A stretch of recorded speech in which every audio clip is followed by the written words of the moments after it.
Hello everyone, कैसे हैं आप सभी। उम्मीद करता हूं सभी स्वस्थ होंगे, ठीक होंगे, आपकी पढ़ाई भी सुचारू रूप से चल रही होगी। प्यारे बच्चों, आज के सेशन में हम लोग समास पढ़ेंगे। समास को भी हम लोग ट्रिक्स के साथ में पढ़ेंगे। यानी कोई सा भी समस्त पद कहीं पर भी दिखाई दे और ये पूछ लिया जाए इस समस्त पद में कौन सा समास होगा, तो हमें देखते ही पता होना चाहिए। उसे तो कहा जाता है निंजा ट्रिक्स, और ट्रिक्स के साथ हम लोग प्यारे बच्चों पढ़ते हैं। ठीक है, चलो पहली बात तो आप लोगों को समास पूछा जाए तो कितने होते हैं बेटा। सामान्य रूप से 6 प्रकार होते हैं, और वैसे पदों के आधार पर समास पूछा जाए तो पदों के आधार पर समास जो होता है वो हमारा 4 प्रकार का होता है। ध्यान रखना, जो समास होता है, समास ध्यान से सुनना, समास पदों के आधार पर 4 प्रकार का होता है।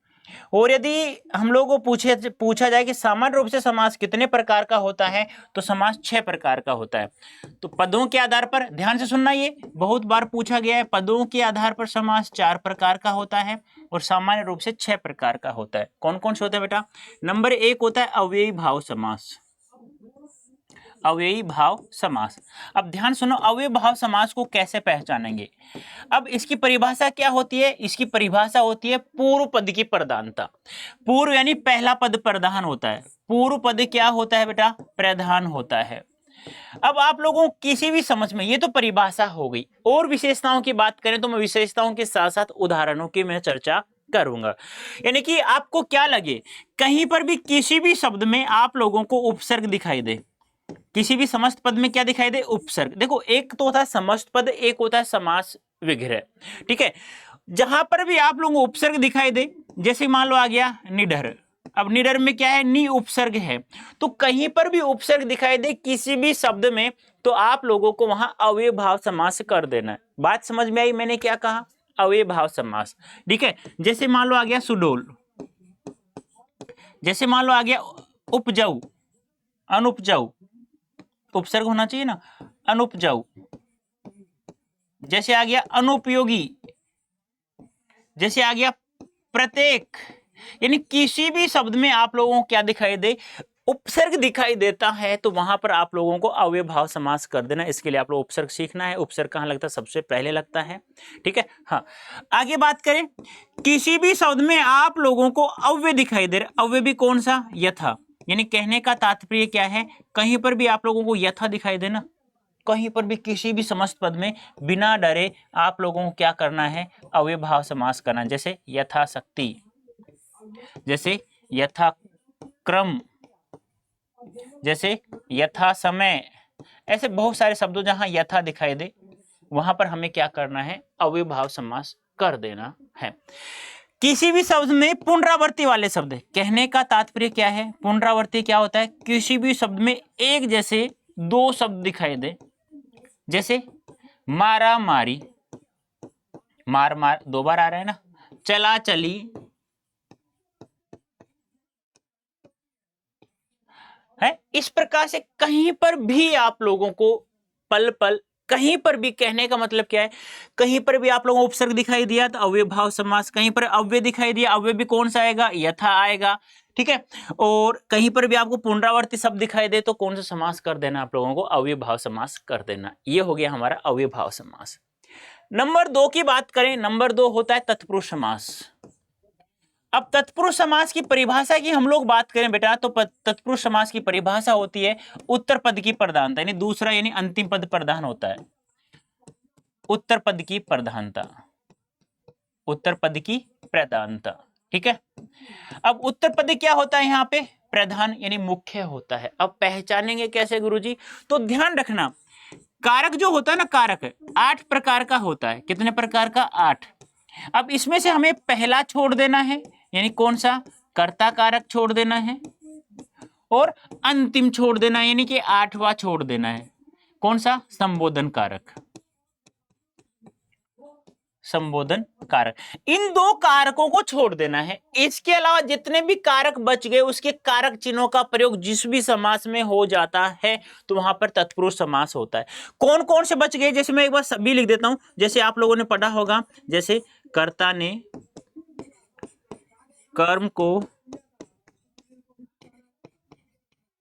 करण से या द्वारा या के द्वारा संप्रदान, याद रखना इनको, संप्रदान के लिए अपादान से कब? अलग होने के अर्थ में। संबंध का के की रारेरी, संबंध का के की रा रे री ना ने नी, इस प्रकार से। फिर आएगा हमारा अधिकरण,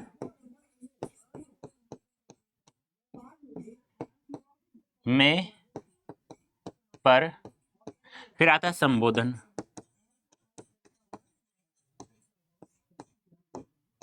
हे अरे वाह, इस प्रकार से। ठीक है, तो कितने होते हैं कारक? 8 होते हैं बेटा। कितने होते हैं? 8 होते हैं ऐसे।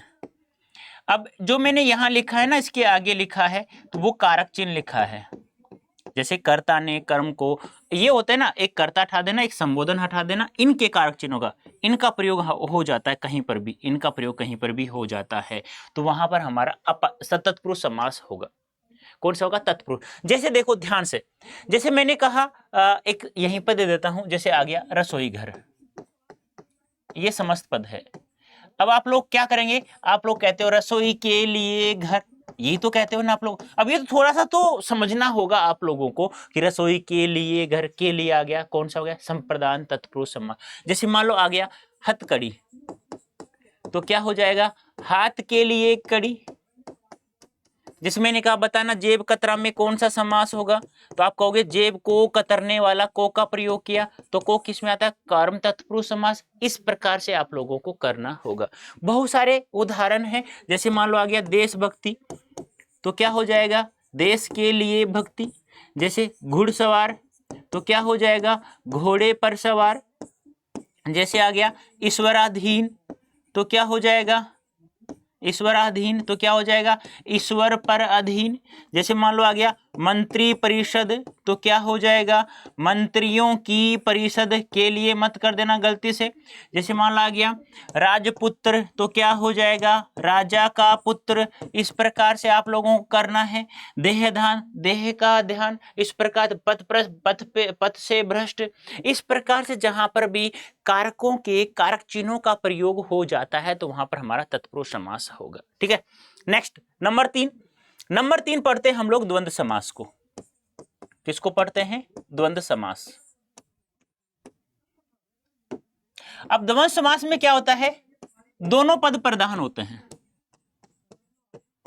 दोनों पदों की प्रधानता। दोनों पद क्या होते हैं? प्रधान होते हैं। उत्तर पद भी प्रधान होता है और पूर्व पद भी प्रधान होता है। इस समास को समझने के लिए हमें एक चीज ध्यान में रखनी होगी। क्या? इस समास का समास विग्रह करते समय हमें 3 शब्दों का प्रयोग किया जाता है, और, या, आदि। यानी आप लोगों को जब कोई भी समस्त पद दे दे, इनका प्रयोग करके देख लो हो रहा है, तो वहां पर हमारा द्वंद्व समास होगा। एक बात और ध्यान रखना, अब यहां पर हमें ध्यान रख लेंगे, ये ऐसे कहा जाता है कि द्वंद्व समास 3 प्रकार का होता है। कौन सा? नंबर 1 होता है इतरेतर द्वंद्व समास, नंबर 2 होता है वैकल्पिक द्वंद्व समास, नंबर 3 होता है समाहार द्वंद्व समास। तो ये भी मैं एक बार वैसे बता देता हूं आप लोगों को, क्योंकि काफी बार पूछ लिया जाता है। तो एक बात ध्यान रखना, जिस समस्त पद का समास विग्रह करते समय और का प्रयोग कर देना तो इतरेतर, विकल्प या का प्रयोग कर दो तो या, और आदि का प्रयोग कर दो तो समाहार। सीधी बात है। जैसे आ गया माता पिता, तो आप लोग क्या करते हो? माता पिता करते हो, नहीं करते आप लोग? मैंने कहा लाभ हानि, अब आप और मत कर देना, क्योंकि एक दूसरे का जहां विलोम शब्द आ जाता है, जैसे कि विपरीत, जैसे हम कहते हैं लाभ हानि। अब हमें क्या पता कि आप लोग पढ़ रहे हैं, मान लो सीयूटी में पढ़ रहे, अच्छे से हमें पेड बैच भी खरीद लिया, अच्छे से पढ़ा भी, और फिर गलती से, माफ करना मुझे थोड़ा सा, कि मान लो कॉलेज नहीं मिला तो हानि होगी, और मिल गया तो लाभ हो गया। तो दोनों में एक शब्द तो होगा ना, ऐसा पता चले यार दोनों में से एक तो होने वाला है। दुख आएगा या सुख? यार आगे पढ़ लूंगा तो सुख आएगा, नहीं आएगा दुख आएगा। तो वहां करते हैं हम लोग या का प्रयोग। ठीक है, इस प्रकार थोड़ा समझना होगा। जैसे दुख सुख, तो क्या हो जाएगा? दुख या सुख हो जाएगा। इस प्रकार से, जैसे दाल रोटी, तो क्या हो जाएगा? दाल और रोटी। इस प्रकार से हमें करना होगा। एक शब्द था, बहुत अच्छा था, दिमाग से निकल गया अभी अभी। जैसे आ गया द्वंद्व समास के अंतर्गत, जैसे मान लो आ गया धर्माधर्म। अब देखो यहाँ पे थोड़ा सा ध्यान रखना, धर्माधर्म। अब देखो इसका संधि विच्छेद करेंगे तो क्या हो जाएगा बेटा, धर्म धन अधर्म, धर्म धन अधर्म, तो धर्म या अधर्म, ऐसे हम लोगों को करना होगा। ठीक है। और कहीं पर भी संख्याएं आ जाती है ना, 10 से ऊपर वाली संख्याएं कहीं पर भी, तो वहां पर भी हमें क्या करना है, द्वंद्व समास करना है। जैसे मान लो आ गया 25, तो क्या हो जाएगा 20 और 5। जैसे मान लो आ गया 51, 50 और 1, इस प्रकार। जैसे मान लो आ गया 68, तो क्या कर दोगे 60 और 8। इस प्रकार से कहीं पर भी 11 से ऊपर कितनी भी संख्या, जैसे 11 आ गया तो क्या करेंगे 10 और 1 11। तो इस प्रकार से कोई भी संख्या आ जाती है 10 से ऊपर वाली, ठीक है, वो मत करना जिसमें 10 का भाग पूरा पूरा चला जाए, जैसे 10 20 30 40 50 60 70 80 90 100, वो मत करना। 100 से ऊपर वाले सारे के सारे आते हैं इसमें, ठीक है, ये ध्यान रखना है। नंबर 3 हमारा जो समास आता है बेटा, वो आता है बहुव्रीहि समास। अब बहुव्रीहि समास को कैसे याद करेंगे, तो इसकी एक ट्रिक्स है। इसकी परिभाषा क्या होती है, तीसरे पद की प्रधानता, यानी कि अन्य पद प्रधान होता है, अन्य पद की प्रधानता, यानी कि पहला पद भी प्रधान नहीं होता है, दूसरा भी प्रधान नहीं होता है, कोई तीसरा ही प्रधान होता है। यानी आप लोगों को कोई भी शब्द ऐसा दे दे और आपको लगे कि हाँ अरे यार ये तो वो है, जैसे कि मान लो मैंने कहा गजानन, मैंने कहा गज है आनंद, जिसका तुम कहते हो अरे ये तो गणेश जी हैं। ऐसे तीसरा कोई शब्द हमें याद आ जाता है जिसे हम कहते हैं रूढ़ शब्द। क्या कहते हैं, ये तो रूढ़ है। क्योंकि रूढ़ कैसे, कि गजानन को हम भी गणेश जी के नाम से जानते हैं, पहले वाले इंसान भी गणेश जी के नाम, जैसे आपके पिता गणेश जी को गजानन के नाम से जानते थे, आप भी जानते, आपके पुत्र भी जानेंगे, पुत्र के पुत्र भी, पुत्र के पुत्र, ऐसे जानते रहेंगे ना, तो ये रूढ़ शब्द कहलाता है। मैंने कहा जैसे आगे मान लो वीणा पानी आ गया, तो वीणा है जिसके हाथ में, कौन है वो, सरस्वती माँ। जैसे नीलकंठ आ गया तो कौन है वो, शिव जी। जैसे सतीश आ गया, सती का ईश कौन है, शिव जी। जैसे श्रीश आ गया, श्री का ईश कौन है, जैसे विष्णु जी। जैसे लक्ष्मीपति आ गया तो कौन है वो, विष्णु जी। जैसे रमेश आ गया तो वो कौन है, रमा का ईश, तो कौन है वो, इंद्र जी। जैसे मान लो आ गया षटमुख आ गया, तो 6 मुख किसके थे, कार्तिकेय। जैसे पंचानन आ गया तो 5 आनंद किसके थे, हनुमान जी के, शिव जी के भी थे। ऐसे मान लो 10 आनंद आ गया, 10 हैं आनंद जिसके, तो कौन हो गया, रावण हो गया। जैसे मान लो पुष्प धनु आ गया, पुष्प की धनुष किसके पास थी, किसके पास थी, बताओ जल्दी से, पुष्प धनवा, जिसे हम लोग अनंग के नाम से भी जानते हैं, जिसे हम लोग पुष्प धनवा हो गया, अनंग हो गया, बिना अंग का है जो, जिसने मछली के पेड़ से जन्म लिया था, कौन था वो, अरे कामदेव। ध्यान रखना दोनों कौन है, कामदेव। जैसे रतिपति आ गया, कामदेव। जैसे रतिपति आ गया, रति का पति है जो, कौन है, कामदेव ही है। इस प्रकार से हम लोगों को ये करना होगा। तो ये था हमारा चौथा समास। थोड़ा फास्ट पढ़ा रहा हूँ, एक ट्रिक्स के, निंजा ट्रिक्स उसे ही कहा जाता है। थोड़ा अच्छे से पढ़ ले और फास्ट फास्ट पढ़ ले, और जिससे और आप लोग अभ्यास करना, तो आप लोगों को ये समझ में आ जाएगा। ऐसे ही नंबर 5 की हम लोग बात करें तो होता है हमारा कर्मधारय समास।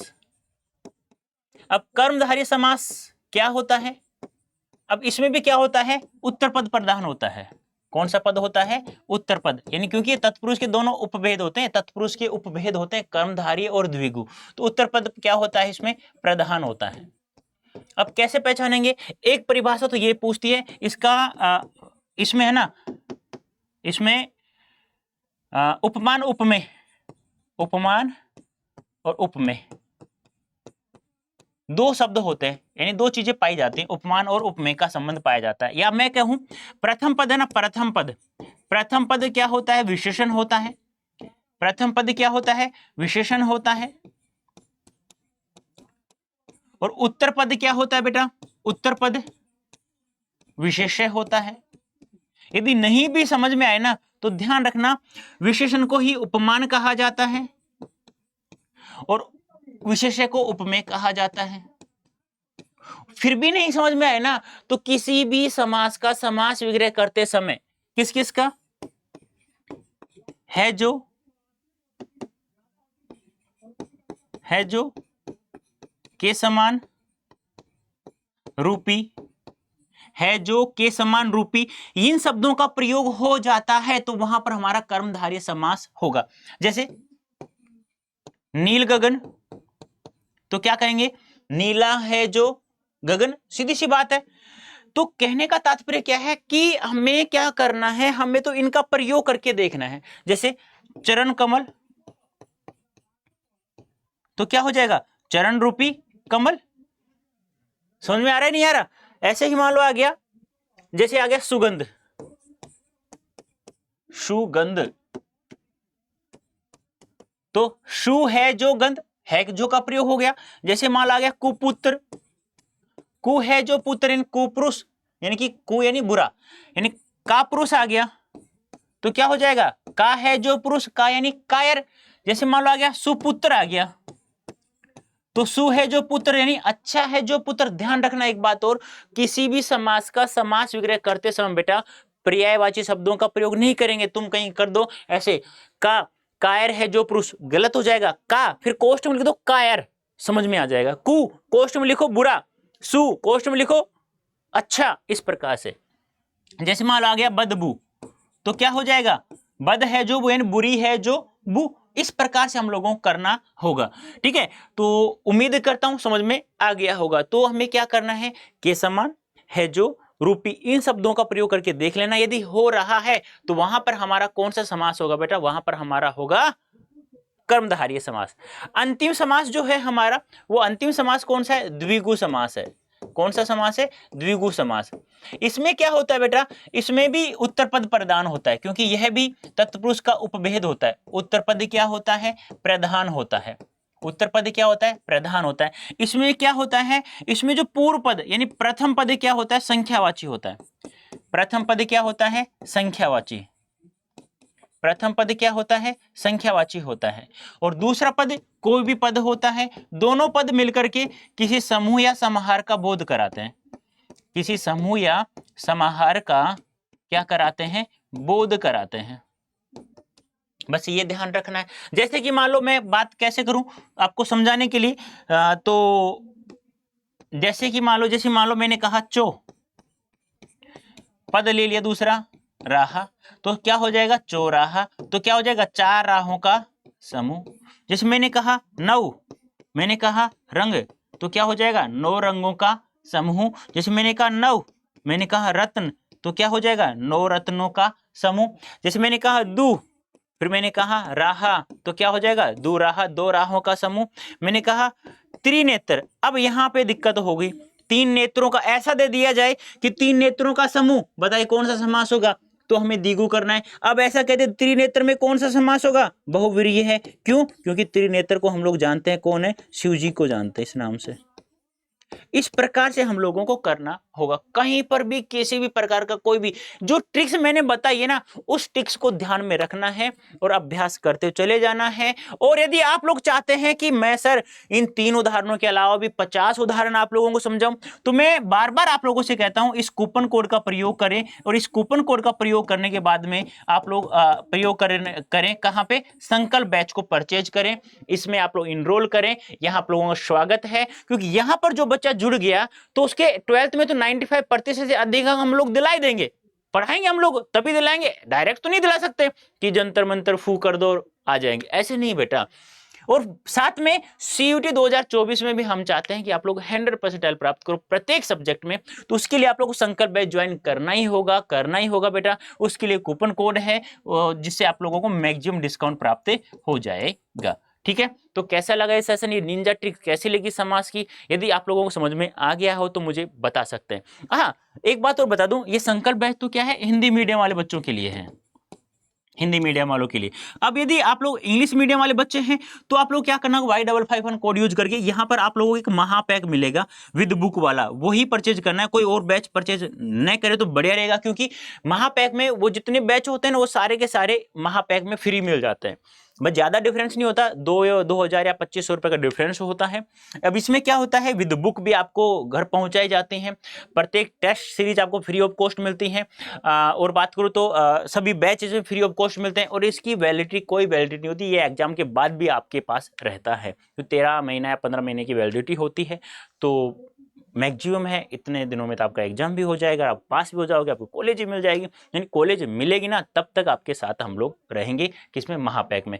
तो हिंदी मीडियम वाले संकल्प बैच और इंग्लिश मीडियम वाले महापैक आप लोग ज्वाइन कर सकते हैं। इस कोड का प्रयोग करते हैं तो Y55 यूज करके आप लोग मैक्सिमम डिस्काउंट प्राप्त कर सकते हैं। तो प्यारे बच्चों, कैसी लगी ये ट्रिक समाज की? तो उम्मीद करता हूँ अच्छी लगी हो, तो मुझे एक बार कमेंट करके बताना यस या नो में। तो अभी के लिए इतना ही, धन्यवाद, थैंक यू सो मच बेटा।